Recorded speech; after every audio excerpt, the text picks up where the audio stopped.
പ്രസവശേഷം ഒരുപോലെ അമ്മമാരിൽ സ്ട്രെസ്സും ടെൻഷനും ഉണ്ടാക്കുന്നതും എന്നാൽ പ്രധാനപ്പെട്ടതുമായിട്ടുള്ള ഒരു കാര്യമാണ് പ്രസവശേഷം കാണുന്ന അമിതമായിട്ടുള്ള മുടി കൊഴിച്ചിൽ. എന്തുകൊണ്ടാണ് ഇങ്ങനെ ഉണ്ടാവുന്നത് എന്നും ഇത് പരിഹരിക്കുന്നതിന് വേണ്ടിയിട്ട് എന്തൊക്കെയാണ് നമ്മൾ ശ്രദ്ധിക്കേണ്ടത്, മുടി കിട്ടുന്ന അമ്മമാർക്ക് മുടി കൊഴിച്ചിലിന് വേണ്ടിയിട്ട് റോസ്മേരി വാട്ടർ യൂസ് ചെയ്യാമോ എന്നൊക്കെ ഉള്ളത് കോമൺ ആയിട്ട് കമന്റിൽ ചോദിക്കുന്ന ഒരു കാര്യമായതുകൊണ്ട് തന്നെ ഇന്നത്തെ വീഡിയോയിൽ നമുക്ക് ഈ ഒരു പോസ്റ്റ്മോർട്ടം ഹെയർ ലോസിന്റെ കാരണങ്ങൾ എന്തൊക്കെയെന്നും ഇത് പരിഹരിക്കുന്നതിനായിട്ടുള്ള സിമ്പിളും എന്നാൽ അഫോർഡബിൾ ആയിട്ടുള്ള എഫക്റ്റീവ് ആയിട്ടുള്ള ടിപ്സ് എന്തൊക്കെയെന്നുള്ളതിനെ കുറിച്ചൊക്കെ നമുക്കിന്ന് ഡീറ്റെയിൽ ആയിട്ട് നോക്കാം. ഞാൻ ഡോക്ടർ റിസ. എന്റെ ചാനൽ ആദ്യമായിട്ട് കാണുന്നവരാണെങ്കിൽ സബ്സ്ക്രൈബ് ചെയ്യാൻ മറക്കരുത്. അപ്പൊ നമുക്ക് വീഡിയോയിലേക്ക് കടക്കാം. പ്രസവശേഷം സ്ത്രീയുടെ ശരീരം ശാരീരികമായും വൈകാരികമായും പല മാറ്റങ്ങളിലൂടെ കടന്നു പോകുന്ന സ്റ്റേജ് ആയതിനാൽ തന്നെ ഈ ഒരു സമയത്ത് സ്ത്രീകൾക്ക് ക്ഷീണവും തളർച്ചയും ശാരീരിക വേദനയും അതുപോലെ തന്നെ മുടി കൊഴിച്ചിലൊക്കെ കാണുന്നത് സാധാരണമാണ്. എന്നാൽ അമിതമായിട്ട് മുടി കൊഴിയുന്നത് എല്ലാ അമ്മമാരിലും ഒരുപോലെ ടെൻഷൻ ഉണ്ടാക്കുന്ന ഒരു കാര്യമായതിനാൽ തന്നെ എന്ത് കാരണം കൊണ്ടാണ് പ്രസവശേഷം ഈ ഒരു മുടി കൊഴിച്ചിൽ കൂടുതലായിട്ട് കാണുന്നത് എന്നതിനെ കുറിച്ച് നമുക്കൊന്ന് നോക്കാം. ഫസ്റ്റ് എന്ന് പറയുന്നത് നിങ്ങളുടെ ശരീരത്തിൽ ഉണ്ടാവുന്ന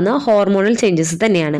നിങ്ങൾ എല്ലാവരും തന്നെ ശ്രദ്ധിച്ചിരിക്കുന്ന ഒരു കാര്യമായിരിക്കും. നിങ്ങൾ പ്രഗ്നന്റ് ആയിരിക്കുന്ന സമയത്ത് നിങ്ങൾക്ക് മുടി കൊഴിച്ചിലുള്ള ഒരാളാണെങ്കിൽ പോലും ആ ഒരു മുടി കൊഴിച്ചിലൊക്കെ ഒന്ന് കുറഞ്ഞ് നിങ്ങളുടെ മുടി കൂടുതൽ തിക്കാവുകയും ലെങ്ത് ആയി വന്നതായിട്ട്. ഇതിന്റെ ഏറ്റവും പ്രധാനപ്പെട്ട കാരണം പ്രഗ്നൻസി സമയത്ത് ഉണ്ടാവുന്ന ഹോർമോണൽ ചേഞ്ചസ് തന്നെയാണ്. അതായത് പ്രത്യേകിച്ച് ഈസ്ട്രോജൻ പോലുള്ള ഹോർമോൺസ് ഈ ഒരു സമയത്ത് ഹൈ ആയി നിൽക്കുന്നതിനാൽ തന്നെ നിങ്ങളുടെ മുടി പൊഴിഞ്ഞു പോകാനുള്ള മുടി പോലും അങ്ങനെ തന്നെ മെയിൻറ്റെയിൻ ചെയ്യുന്നതാണ്. കാരണം ഹെയറിന്റെ ഗ്രോത്ത് ഫേസ് പ്രൊലോങ് ചെയ്യിപ്പിക്കുകയും നിങ്ങളുടെ മുടി പൊഴിഞ്ഞു പോകുന്നതിന്റെ ഫേസ് സ്ലോ ഡൗൺ ചെയ്യിപ്പിക്കുകയും ചെയ്യുന്നതാണ്. അപ്പൊ അതിനാൽ തന്നെ ഈ ഒരു സമയത്ത് നിങ്ങളുടെ മുടി കുറച്ചുകൂടെ നല്ല തിക്കാക്കുകയും ചെയ്യുന്നതാണ്. എന്നാൽ ചില കേസുകളിൽ ഒരു പ്രഗ്നന്റ് ആയിരിക്കുന്ന സമയത്തും ചിലർക്ക് മുടി പൊഴിച്ചിൽ കാണാം. കാരണം ചിലർക്ക് തൈറോയിഡ് അല്ലെങ്കിൽ PCOD പ്രോബ്ലംസ് അല്ലെങ്കിൽ അവർക്ക് വൈറ്റമിൻ ഡിയുടെ ഡെഫിഷ്യൻസി, അയൺ ഡെഫിഷ്യൻസി പോലുള്ളവയൊക്കെ ഉണ്ട് എന്നുണ്ടെങ്കിലൊക്കെ ഇവരിലും മുടി കൊഴിച്ചിൽ കാണുകയും ചെയ്യുന്നതാണ്. അപ്പോൾ ഇങ്ങനെയുള്ള പ്രശ്നങ്ങളൊന്നും ഇല്ലാത്തൊരു കേസാണ് എന്നുണ്ടെങ്കിൽ തീർച്ചയായിട്ടും നിങ്ങളുടെ മുടി ഈ ഒരു പ്രഗ്നൻസി പീരീഡിൽ നല്ല തിക്കാക്കുകയും അതുപോലെ തന്നെ ലെങ്ത് വരുന്നതിനായിട്ട് സഹായിക്കുകയും ചെയ്യുന്നതാണ്.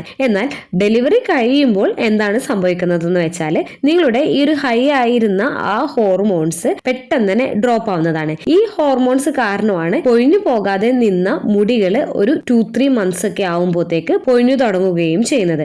പെട്ടെന്ന് ഈ ഒരു ഹോർമോണൽസിൽ ഉണ്ടാവുന്ന ഡിപ്പ് കാരണം ഈ മുടി പൊഴിഞ്ഞു പോകാനുള്ള ആ ഒരു ഗ്രോത്ത് ഫേസിൽ ഉണ്ടായിരുന്ന ആ ഒരു മുടി പെട്ടെന്ന് ഈ ഒരു പൊഴിഞ്ഞു പോകുന്ന സ്റ്റേജ് ആയിട്ടുള്ള ടീലജൻ ഫേസിലേക്ക് വരികയും മുടി പെട്ടെന്ന് പൊഴിഞ്ഞു പോകാൻ തുടങ്ങുകയും ചെയ്യുന്നതാണ്. ഏകദേശം മിക്ക സ്ത്രീകളും നോട്ടീസ് ചെയ്യുന്ന ഒരു കാര്യമായിരിക്കും. ഏകദേശം ഒരു 2 മാസം അല്ലെങ്കിൽ ഒരു 3 മാസമൊക്കെ ആവുന്ന സമയത്ത് ജസ്റ്റ് ഒന്ന് കോമ്പ് വെച്ച് ചെയ്യുക പോലും അത്രമാത്രം മുടി കൊഴിയുന്നതായിട്ട് നിങ്ങളുടെ ശ്രദ്ധയിൽപ്പെട്ടേക്കാം. അപ്പോൾ നിങ്ങൾ കിടക്കുന്ന ബെഡിലായിക്കോട്ടെ അല്ലെങ്കിൽ തറയിലൊക്കെ നോക്കി കഴിഞ്ഞാലും നിങ്ങളുടെ മുടി പൊഴിയുന്നതായിട്ടായിരിക്കും നിങ്ങൾക്ക് കാണുന്നത്. അപ്പോൾ ഈ ഒരു മുടി കൊഴിച്ചിൽ പ്രസവശേഷം കാണുന്നതിന്റെ ഏറ്റവും പ്രധാനപ്പെട്ട കാരണം ഹോർമോണൽസിൽ ഉണ്ടാവുന്ന മാറ്റമാണ്. ഈ ഒരു മാറ്റം നമുക്ക് തടയാൻ പറ്റുന്നതല്ല. ഇത് ഏകദേശം ഒരു 6 to 7 അല്ലെങ്കിൽ ഒരു 9 months ഒക്കെ ആവുന്ന സമയത്ത് ഈ ഒരു ഹോർമോണൽസിന്റെ മാറ്റം കാരണമുള്ള മുടി കൊഴിച്ചിൽ പോകുന്നതാണ്. എന്നാൽ ഈ ഒരു മുടി കൊഴിച്ചിൽ ചില കാര്യങ്ങൾ ശ്രദ്ധിച്ചു കഴിഞ്ഞാൽ കൺട്രോൾ ചെയ്യാൻ കഴിയുകയും പൊഴിഞ്ഞു പോയിട്ടുള്ള മുടിയുടെ സ്ഥാനത്ത് പെട്ടെന്ന് തന്നെ മുടി ഉണ്ടാവാനും ഈ പറയുന്ന കാര്യങ്ങൾ നിങ്ങൾ ചെയ്യുകയാണ് എന്നുണ്ടെങ്കിൽ നിങ്ങൾക്ക് നല്ല റിസൾട്ട് തന്നെ ലഭിക്കുകയും ചെയ്യുന്നതാണ്. അപ്പോൾ അവ എന്തൊക്കെ എന്നതിനെ കുറിച്ച് നമുക്കൊന്ന് നോക്കാം. ഫസ്റ്റ് ഡയറ്റ് ആണ്. ബ്രസ്റ്റ് ഫീഡിംഗ് മദേഴ്സ് നിർബന്ധമായിട്ടും ഫോക്കസ് ചെയ്യേണ്ട ഒരു കാര്യമാണ് ഡയറ്റ് എന്ന് പറയുന്നത്. കാരണം നിങ്ങൾ എന്ത് തന്നെ കഴിച്ചാലും നിങ്ങളുടെ കുഞ്ഞിനാണ് നിങ്ങൾ കഴിക്കുന്നതിൽ ഒരു 50 to 60% ന്യൂട്രീഷനും മുലപ്പാലുമായി ലഭിക്കുന്നത്. അതുകൊണ്ട് നിങ്ങളുടെ ശരീരത്തിന് ആവശ്യമായിട്ടുള്ള പോഷകങ്ങൾ കിട്ടുന്നുണ്ടോ എന്നുള്ളത് നിങ്ങൾ ഉറപ്പുവരുത്തേണ്ടതാണ്. നിങ്ങളുടെ ശരീരത്തിന് ആവശ്യമായിട്ടുള്ള പോഷകങ്ങൾ ലഭിച്ചിട്ടില്ല എന്നുണ്ടെങ്കിൽ മുടി ഒഴിച്ചിൽ കൂടുതൽ വഷളാക്കുകയും ചെയ്യുന്നതാണ്. അതിനാൽ നിർബന്ധമായിട്ടും നിങ്ങളുടെ ഡയറ്റിൽ zinc, iron, vitamin B12, vitamin D, vitamin E, niacin, sulphur, biotin അടങ്ങിയിട്ടുള്ള ഭക്ഷണങ്ങൾ കൂടുതൽ ഉൾപ്പെടുത്തുന്നതിന് വേണ്ടിയിട്ട് ശ്രദ്ധിക്കുക. അതുപോലെ പ്രോട്ടീൻ റിച്ച് ആയിട്ടുള്ള ഫുഡ് ഐറ്റംസ് ഉൾപ്പെടുത്തുന്നതിന് വേണ്ടിയിട്ട് ശ്രദ്ധിക്കുക. എഗ്ഗ്, അതുപോലെ തന്നെ പയർവർഗ്ഗങ്ങൾ ഉൾപ്പെടുത്തുക. ഇലക്കറികൾ, പച്ചക്കറികൾ, പാലുൽപ്പന്നങ്ങൾ, റാഗി, omega-3 ഫാറ്റി ആസിഡ് അടങ്ങിയിട്ടുള്ള ഭക്ഷണങ്ങൾ, ബീട്രൂട്ട്, ഫിഷ് പോലുള്ളവയൊക്കെ ധാരാളം ഉൾപ്പെടുത്തുന്നതിന് വേണ്ടിയിട്ട് ശ്രദ്ധിക്കാം. അതുപോലെ തന്നെ ധാരാളം വെള്ളം കുടിക്കുന്നതിന് വേണ്ടിയിട്ട് ശ്രദ്ധിക്കുക. ഇത് നല്ലൊരു ഹെൽത്തി ആയിട്ടുള്ള ഹെയർ ഗ്രോത്തിന് ഇത് സഹായിക്കുന്നതാണ്. ഡീഹൈഡ്രേഷൻ സംഭവിക്കുകയാണ് എന്നുണ്ടെങ്കിൽ നിങ്ങളുടെ മുടി കൂടുതൽ ഡ്രൈ ആക്കുകയും അതുപോലെ തന്നെ മുടിയൊക്കെ പെട്ടെന്ന് പൊട്ടിപ്പോകുന്നതിന് ഇടയാക്കുകയും ചെയ്യുന്നതാണ്. സെക്കൻഡ്, വൈറ്റമിൻ ഡിയുടെ ഡെഫിഷ്യൻസി പോലുള്ളവ എന്തെങ്കിലുമൊക്കെ ഉണ്ട് എന്നുണ്ടെങ്കിൽ വൈറ്റമിൻ D ടാബ്ലറ്റ് എടുക്കുന്നതിന് വേണ്ടിയിട്ട് ശ്രദ്ധിക്കുക. അതുപോലെ തന്നെ പ്രസവശേഷം നിങ്ങൾക്ക് ഫീഡിംഗ് മദേഴ്സിന് ഡോക്ടേഴ്സ് പ്രത്യേകം സപ്ലിമെന്റ്സ് ഒക്കെ നൽകിയിട്ടുണ്ടാവും. കാൽഷ്യം, അയൺ സപ്ലിമെന്റ്സ് ഒക്കെ നൽകിയിട്ടുണ്ടാവും. അതൊക്കെ കറക്റ്റ് ആയിട്ട് ഫീഡിംഗ് മദേഴ്സ് എടുക്കുന്നതിന് വേണ്ടിയിട്ട് ശ്രദ്ധിക്കേണ്ടതാണ്. തേർഡ്, സ്ട്രെസ് കുറക്കുന്നതിന് വേണ്ടിയിട്ട് ശ്രദ്ധിക്കുക. പ്രസവശേഷം തൊട്ടതിനും പിടിച്ചതിനൊക്കെ അമ്മമാർക്ക് ഓരോ കാര്യത്തിന് സ്ട്രെസ്സും ടെൻഷനും ആയിരിക്കും. അപ്പൊ അതൊക്കെ ഒന്ന് കുറക്കുന്നതിന് വേണ്ടിയിട്ട് ശ്രദ്ധിക്കുക.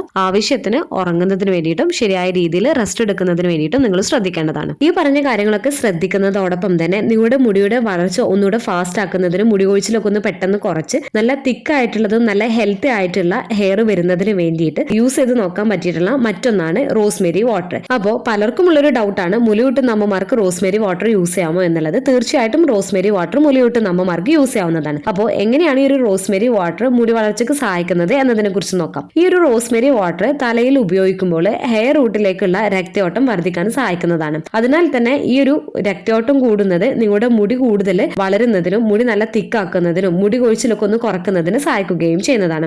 മുടിക്ക് ആവശ്യമായിട്ടുള്ള ഓക്സിജനും ഹോർമോൺസും ന്യൂട്രിയൻസ് എല്ലാം തന്നെ ഒരു രക്തക്കുഴലാണ് കൊടുക്കുന്നത്. അപ്പോൾ നിങ്ങൾക്ക് മുൻപ് പറഞ്ഞിട്ടുള്ള സ്ട്രെസ്, ടെൻഷന്, ഹോർമോണൽ ഇംബാലൻസ് അല്ലെങ്കിൽ ലൈഫ് സ്റ്റൈലിലെ പ്രോബ്ലംസ് കൊണ്ടോ അല്ലെങ്കിൽ ന്യൂട്രീഷണൽ ഡെഫിഷ്യൻസി കൊണ്ടോ നിങ്ങളുടെ തലയോട്ടിയിലേക്കുള്ള രക്തയോട്ടത്തിന്റെ ആരോഗ്യം ശോഷിച്ചു വരാം. അപ്പൊ ഇങ്ങനെ ശോഷിച്ചു വരുന്നത് നിങ്ങളുടെ മുടി കൊഴിച്ചിൽ കൂടുതൽ വഷളാക്കുകയും മുടി തിന്നാക്കുകയും മുടി പൊട്ടി പോകുന്നതിനൊക്കെ ഇടയാക്കുകയും ചെയ്യുന്നതാണ്. അപ്പോൾ ഈ ഒരു സാഹചര്യത്തിൽ നിങ്ങൾ റോസ്മേരി വാട്ടർ സ്പ്രേ നിങ്ങളുടെ തലയോട്ടിയിലേക്ക് സ്പ്രേ ചെയ്യുകയാണ് എന്നുണ്ടെങ്കിൽ ഹെയർ റൂട്ടിലേക്കുള്ള രക്തയോട്ടം പെട്ടെന്ന് വർദ്ധിപ്പിക്കുകയും ഹെയർ റൂട്ടിന് ആവശ്യത്തിന് ഓക്സിജനും ഹോർമോണും നമ്മൾ കഴിക്കുന്ന ഭക്ഷണത്തിലെ ന്യൂട്രിയൻസും കൃത്യമായി എത്താൻ സഹായിക്കും. ഇത് കാരണം മുടിയുടെ റൂട്ടിന് ആരോഗ്യം വരികയും പെട്ടെന്ന് നല്ല പോലെ മുടി വളരാൻ തുടങ്ങുകയും ചെയ്യും. മാത്രമല്ല ഈ ഒരു റോസ്മേരി വാട്ടർ തലയോട്ടിയിലെ ആരോഗ്യം മെച്ചപ്പെടുത്തുന്നതോടൊപ്പം തന്നെ ആന്റി ഇൻഫ്ലമേറ്ററി ഗുണങ്ങൾ ഉള്ളതിനാൽ തന്നെ താരൻ പോലുള്ള പ്രശ്നവും അതുപോലെ തന്നെ തലയോട്ടിയിലുള്ള ചെറിയ രീതിയിലുള്ള ചൊറിച്ചിലൊക്കെ കുറക്കുന്നതിനും മുടി നല്ല സ്മൂത്ത് ആക്കുന്നതിനൊക്കെ സഹായിക്കുന്നതാണ്. അപ്പൊ എന്തുകൊണ്ടും മുടി കൊഴിച്ചിലൊക്കെ ഉള്ളവരാണ് എന്നുണ്ടെങ്കിൽ റോസ്മേരി വാട്ടർ നല്ലൊരു റിസൾട്ട് നിങ്ങൾക്ക് നൽകുന്നതാണ്. ഞാൻ മുടി കൊഴിച്ചിലൊക്കെ ഉള്ള സമയത്ത് യൂസ് ചെയ്യുന്നത് ആൽപ്സ് ഗുഡ്നസിന്റെ റോസ്മേരി വാട്ടർ ആണ്. ഇത് വളരെ സിമ്പിൾ ആയിട്ട് നമുക്ക് യൂസ് ചെയ്യാൻ പറ്റുന്ന ഒന്നാണ്. ഇതെങ്ങനെ യൂസ് ചെയ്യേണ്ടതെന്ന് വെച്ചാൽ നമ്മുടെ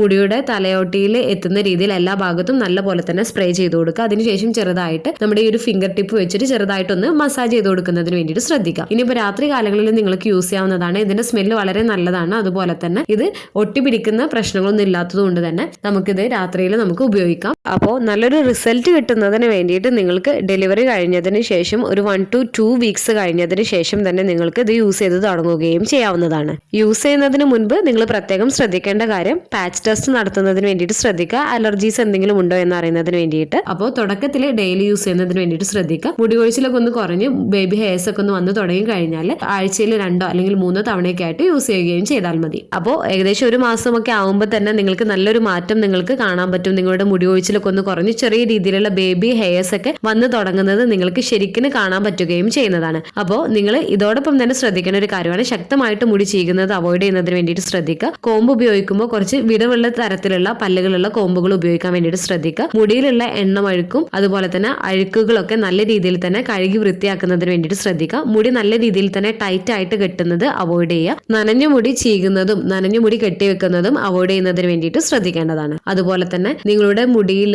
കെമിക്കൽ ട്രീറ്റ്മെന്റ്സ് ചെയ്യുന്നത്, കളറിങ്, അതുപോലെ തന്നെ മുടി സ്ട്രൈറ്റനിങ് പോലുള്ളവയൊക്കെ ചെയ്യുന്നത് അവോയ്ഡ് ചെയ്യുന്നതിന് വേണ്ടിയിട്ട് ശ്രദ്ധിക്കുക. പ്രത്യേകിച്ച് മുടി കൊഴിച്ചിലൊക്കെ ഉള്ള സമയത്ത്. അതുപോലെ തന്നെ നിങ്ങൾ ശ്രദ്ധിക്കേണ്ട മറ്റൊരു കാര്യമാണ് ആൽപ്സ് ഗുഡ്നസിന്റെ റോസ്മേരി വാട്ടർ സ്പ്രേ നിങ്ങൾ മേടിക്കാൻ ഉദ്ദേശിക്കുന്നവരാണ് എന്നുണ്ടെങ്കിൽ അവരുടെ സൈറ്റിൽ പോയിട്ട് പർപ്പിളിൽ നിന്ന് തന്നെ മേടിക്കുന്നതിന് വേണ്ടിയിട്ട് ശ്രദ്ധിക്കുക. ലിങ്ക് ഡിസ്ക്രിപ്ഷൻ ബോക്സിൽ കൊടുക്കുന്നുണ്ട്. പല ഫേക്ക് ആയിട്ടുള്ള പ്രോഡക്ട്സ് മാർക്കറ്റുകളിൽ അവൈലബിൾ ആണ്. അപ്പൊ അവ യൂസ് ചെയ്ത് കഴിഞ്ഞാൽ നിങ്ങൾക്ക് ഈ ഒരു കറക്റ്റ് ആയിട്ടുള്ള റിസൾട്ട് നിങ്ങൾക്ക് ലഭിക്കണമെന്നില്ല. അപ്പോൾ മുടി കൊഴിച്ചിൽ ഏതൊരു സമയത്താണ് നിങ്ങൾക്കുള്ളത് എന്നുണ്ടെങ്കിലും നല്ല ഹെൽത്തി ആയിട്ടുള്ള ഫുഡ് ഐറ്റംസ് കഴിക്കുക. ഫുഡ് ഐറ്റംസിൽ പ്രോട്ടീൻ റിച്ച് ആയിട്ടുള്ള ഫുഡ് ഐറ്റംസ് ഉൾപ്പെടുത്തുക. Zinc, iron, vitamin B12, vitamin D, vitamin E, vitamin C, niacin, sulphur, biotin അടങ്ങിയിട്ടുള്ള ഭക്ഷണങ്ങൾ കൂടുതൽ ഉൾപ്പെടുത്തുന്നതിന് വേണ്ടിയിട്ട് ശ്രദ്ധിക്കുക. അതോടൊപ്പം തന്നെ നിങ്ങൾ ഈ ഒരു റോസ്മേരി വാട്ടർ സ്പ്രേയും കൂടെ നിങ്ങൾ യൂസ് ചെയ്യുകയാണ് എന്നുണ്ടെങ്കിൽ മുടി കൊഴിച്ചിലൊക്കെ നല്ല രീതിയിൽ കുറച്ച് മുടി നല്ല തിക്കായിട്ടും നല്ല ഹെൽത്തി ആയിട്ട് വളരുന്നതിന് സഹായിക്കുകയും ചെയ്യുന്നതാണ്. അപ്പോൾ ഈ ഒരു പ്രോഡക്ട്സ് മുലയൂട്ടുന്ന അമ്മമാർക്ക് യൂസ് ചെയ്യാമോ എന്നുള്ളതിനെ കുറിച്ച് നിങ്ങൾക്ക് കൂടുതൽ ഡൗട്ട്സും കാര്യങ്ങളൊക്കെ ഉണ്ട് എന്നുണ്ടെങ്കിൽ തീർച്ചയായിട്ടും നിങ്ങൾ കാണിക്കുന്ന ഡോക്ടറോട് ചോദിച്ച് മനസ്സിലാക്കുന്നതിന് വേണ്ടിയിട്ട് ശ്രദ്ധിക്കാം. നിങ്ങളും ഈ ഒരു ആൽപ്സ് ഗുഡ്നസിന്റെ റോസ്മേരി വാട്ടർ യൂസ് ചെയ്തിട്ടുള്ളവരാണ് എന്നുണ്ടെങ്കിൽ നിങ്ങളുടെ എക്സ്പീരിയൻസ് താഴെ കമന്റ് ചെയ്യാൻ മറക്കരുത്. ഈ ഒരു വീഡിയോ നിങ്ങൾക്ക് യൂസ്ഫുൾ ആയിട്ട് തോന്നിയിട്ടുണ്ടെങ്കിൽ മറ്റുള്ളവർക്കും കൂടെ ഷെയർ ചെയ്ത് കൊടുക്കുക. എന്തെങ്കിലും ഡൗട്ടുകളും കാര്യങ്ങളൊക്കെ ഉണ്ട് എന്നുണ്ടെങ്കിൽ കമന്റ് ആയിട്ട് ചോദിക്കാവുന്നതാണ്. അടുത്തൊരു വീഡിയോയിൽ കാണുന്നത് വരെ ബൈ.